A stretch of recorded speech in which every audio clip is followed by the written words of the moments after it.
pulleys.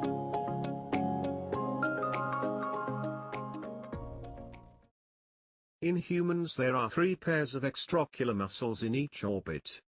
A pair of horizontal rectus muscles, a pair of vertical rectus muscles, and a pair of oblique muscles. The 4 rectus muscles come from the depth of the orbit and are attached to the sclera anterior to the equator.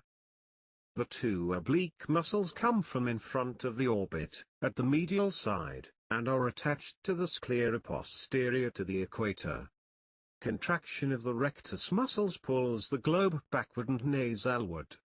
Contraction of the oblique muscles pulls the globe forward and nasalward. There are 4 rectus muscles in each eye.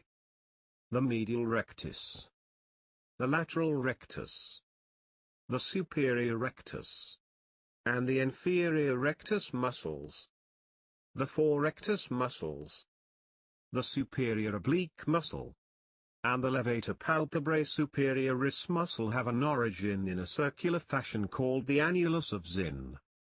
The Annulus of Zinn is an oval opening surrounds the optic canal, and a part of the superior orbital fissure. Structures pass through the Annulus of Zinn are the optic nerve, the ophthalmic artery, and parts of cranial nerves 3 and 6. The superior rectus muscle is separated from the roof of the orbit by the levator muscle of the upper lid. About 10 mm posterior to the equator, the 4 rectus muscles curve abruptly toward a globe at the muscle pulleys. The insertions of the rectus muscles lie on a spiral, the spiral of Tillaux. The insertion of the medial rectus muscle is the closest to the corneal limbus, followed by the inferior rectus, the lateral rectus, and the superior rectus insertions. The length of the 4 rectus muscles is fairly constant, about 40 mm. There are variations of the length of tendon of the different rectus muscles. The longest is the lateral rectus muscle tendon, while the shortest is the medial rectus muscle tendon. The superior oblique muscle has its origin above and medial to the optic foramen. It courses parallel with the medial orbital wall, and reaches the trochlea at the angle between the superior and medial orbital wall. After passing the trochlea, the superior oblique muscle turns in to form an angle of 54 degrees with the direct portion of the muscle. 10 mm behind the trochlea, the muscle becomes tendinous.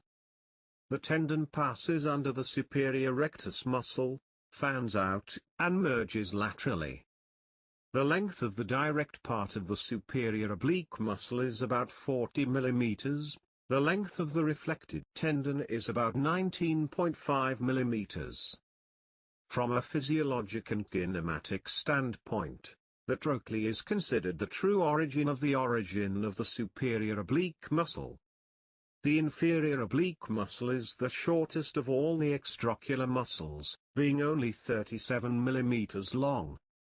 The inferior oblique muscle arises from a shallow depression in the bony orbit and the orbital plate of the maxilla, near the entrance of the nasolacrimal canal. The inferior oblique muscle courses backward, and laterally, between the floor of the orbit and the inferior rectus muscle. It inserts in the posterior and external aspect of the sclera.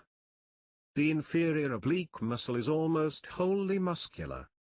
The eyeball is suspended within the orbit by a system of fasciae. The bulk of the system is made up of Tenon's capsule. The extraocular muscles pierce Tenon's capsule to enter the subcapsular space, and insert into the sclera. Therefore, one can distinguish an extracapsular portion and an intracapsular portion of each muscle. In their extracapsular portions, the extraocular muscles are enveloped by the muscle sheath. The muscle sheaths of the 4 rectus muscles are connected by the intermuscular membrane. The muscle sheath of the superior rectus muscle adheres to the muscle sheath of the levator palpebrae superioris muscle. The fusion of these two muscles sheaths accounts for the elevation of the upper lid on elevation of the eye. The blending of the sheaths of the inferior oblique and inferior rectus muscles and the extensions of the sheaths of the medial and lateral rectus muscles form a suspending hammock, which supports the eyeball. This fascial system has been termed the suspensory ligament of Lockwood. The medial and lateral rectus muscles possess fibrous membranes called the check ligaments. The check ligaments extend from the outer aspect of the medial and lateral rectus muscles to the corresponding orbital wall. Innervation of extraocular muscles. The medial rectus, the superior rectus, the inferior rectus and the inferior oblique muscles are all innervated by the cranial nerve 3, the oculomotor nerve. The branches of the cranial nerve 3 enter their respective muscles from the bulbar side. The lateral rectus muscle is innervated by the cranial nerve 6, the abducens nerve. The cranial nerve 6 enters the muscle from the bulbar side. The superior oblique muscle is innervated by the cranial nerve 4, the trochlear nerve. The cranial nerve 4, the trochlear nerve, enters the muscle from the outer orbital side. All the extraocular muscles are supplied by the lateral and medial muscular branches of the ophthalmic artery. The arteries to the 4 rectus muscles give rise to the anterior ciliary arteries. There are 2 ciliary arteries emerge from each tendon, except for the lateral rectus muscle, which has only 1 artery. The anterior ciliary arteries pierce the sclera near the corniscleral limbus. The anterior ciliary arteries anastomose with the lateral and medial long ciliary arteries to form the major arterial circle of the iris. The veins from the extraocular muscles correspond to the arteries and empty into the superior and inferior orbital veins.